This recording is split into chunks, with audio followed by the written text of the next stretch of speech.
Hi everyone, how are you? It's Sifu Ed here from Ekata Training Center, and I am going to go into an in-depth description of our background in Bruce Lee's Jeet Kune Do.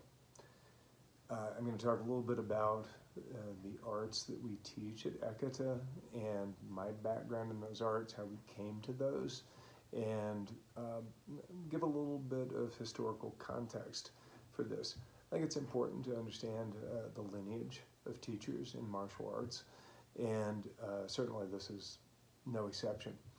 And we make no secret of it, where it comes from, but not many people really know much about the actual background of how this evolved.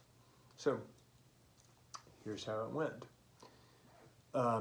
Growing up in Kentucky, I just didn't have the greatest of upbringings. Let's put it that way. And it wasn't due to anything from my parents. My parents were fantastic, but I chose to go off the rails. And as a result, got involved with a bunch of people doing the wrong things. And when I was a young guy, I didn't have any Mr. Miyagi complex wanting to find the philosophical martial arts teacher. I was hanging out with a bunch of drug dealers and dangerous people, even at that age, and I wanted to know how to beat people up. I wanted to know how to protect myself. So a friend of mine was taking karate, so I went with him to karate. I kept it a secret from my parents. I'm not going to go through this entire diatribe, but suffice it to say that I studied karate. I did full contact karate. I did traditional Shaolin Kung Fu, Shaolin Kempo it was called, at a school gentleman named Sin Kwang Tae, who actually I met out here 20 years ago in Northridge, just pure random chance, which was an interesting story of itself. But I came to California in 1986, I believe it was. And that same year, I began the study of Jeet Kune Do. And how I came to that was my combat instructor at UCLA, Anthony DeLongis, was a student there. And he said, "Oh, you got to go to this place." And he had introduced me to one of the martial arts instructors there. His name was Francis Saint-Chenard, who specialized in boxe française savate. So I immediately started doing it. I started training with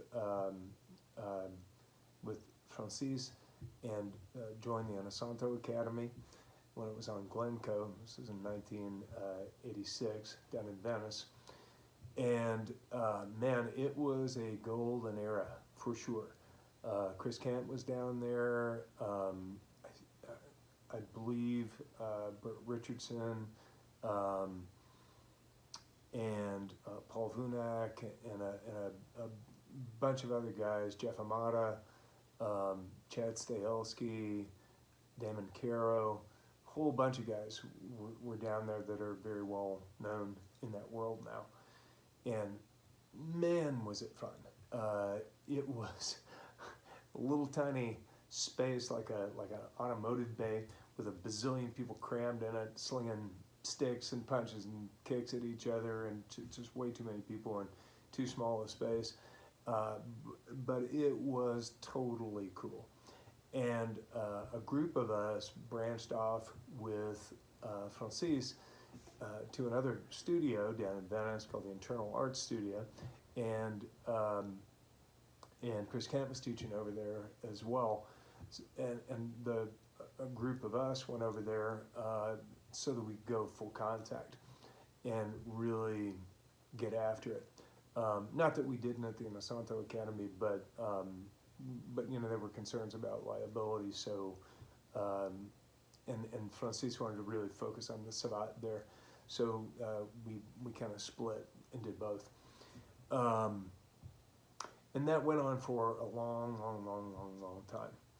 And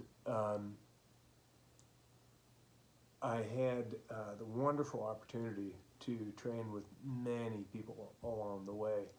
Um, Fast forward into the 90s, the mid 90s, I had met my now wife, Joanne Wabiska, and we used to go down. The Inosanto Academy had moved down to a location on Manchester near the airport. And we would go down there and train with Nikolai Signac and Gruadan and Chad Stahelski, a number of other people and teachers.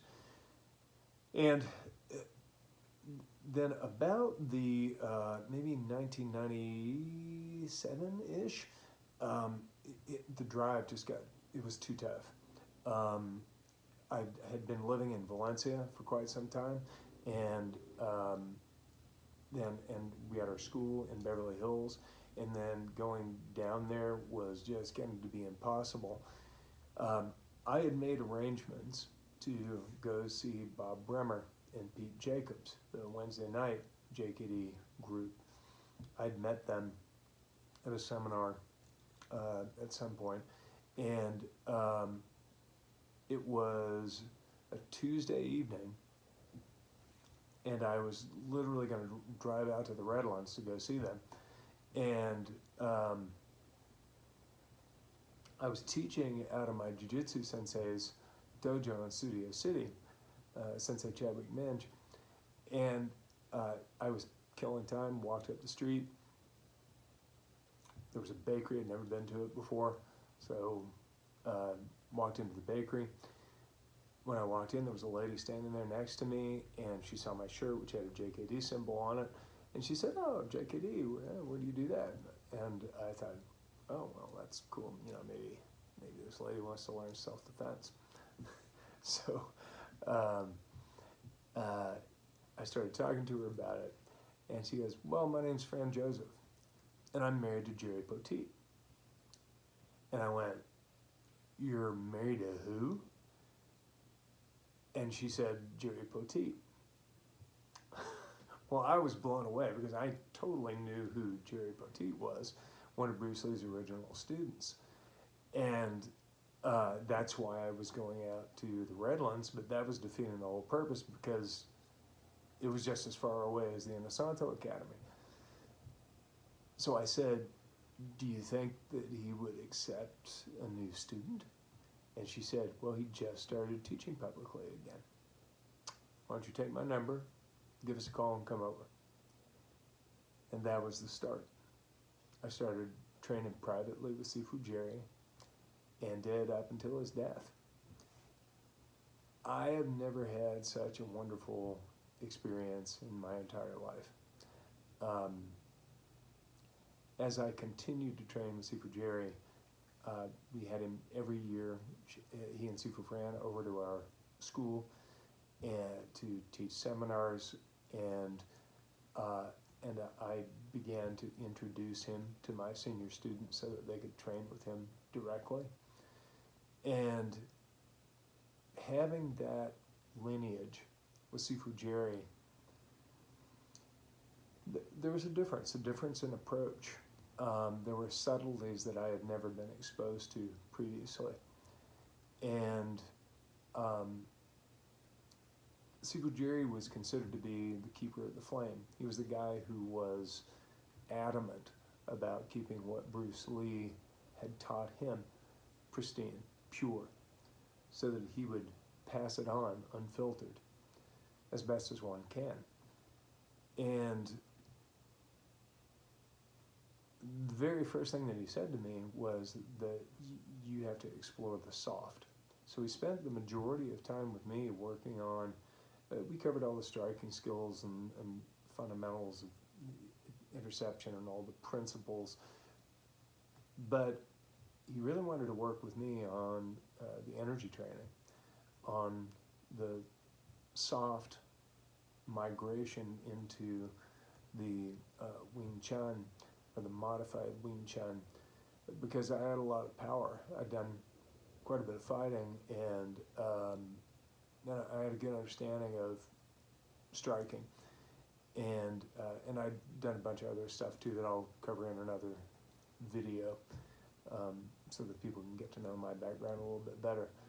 But the first person I took over with me was Sifu Joanne, my wife, and that was pretty much right from the get-go. She started training with me as well, and what Sifu Jerry did was he had a specific plan for each individual. He saw Sifu Joanne's attention to detail, and he spent a lot of time with her covering the fundamentals of biomechanics so that she could really impart that information, because she's a smaller framed person, and that's very effective. When you feel her strike, there is power. And, with me, I'm 210, 6'2", you expect me to hit hard, but somebody who's 5'5", 120, not so much. So, and she'll knock your block off. So the training that he gave to each individual was based on what that individual needed, and it was so personalized. I could go on for days about this, but it was such a blessing to be with him when he passed. It was such a blessing to be able to arrange his memorial at UCLA with Sifu Fran. They had Linda Lee Cadwell there, and Shannon, Jason Scott Lee, so many people, the surviving members of the JKD group were all there, the originals. And for Linda Lee Cadwell to say, if you had Sifu Jerry's JKD, you had what Bruce wanted you to get, right out of her lips. That's relevant. He changed the world, Bruce Lee. Such a massive figure in popular culture, and there was a reason for that, not just because he was a martial arts guy and an actor in martial arts movies. It's because of a mind state that he embraced. It's a philosophy that was meant to go out to the world about tolerance, about acceptance in all realms of life. So that's my background in JKD, and what we teach here is a little bit of a hybrid that incorporates some of the concepts JKD that comes from the Inosanto camp, and then we have a specific class that's JKD, which is the Jerry Poteet's Jeet Kune, which is the pure Jeet Kune. And Sifu Fran comes up and she teaches that class as well. So you get the pure stuff, as well as the different interpretation that incorporates elements of Thai boxing, Savate, Jiu-Jitsu, Kali. So kind of the best of both worlds, in my opinion. So hope you guys have a wonderful day. Hope that explains it adequately, and I look forward to seeing you next time.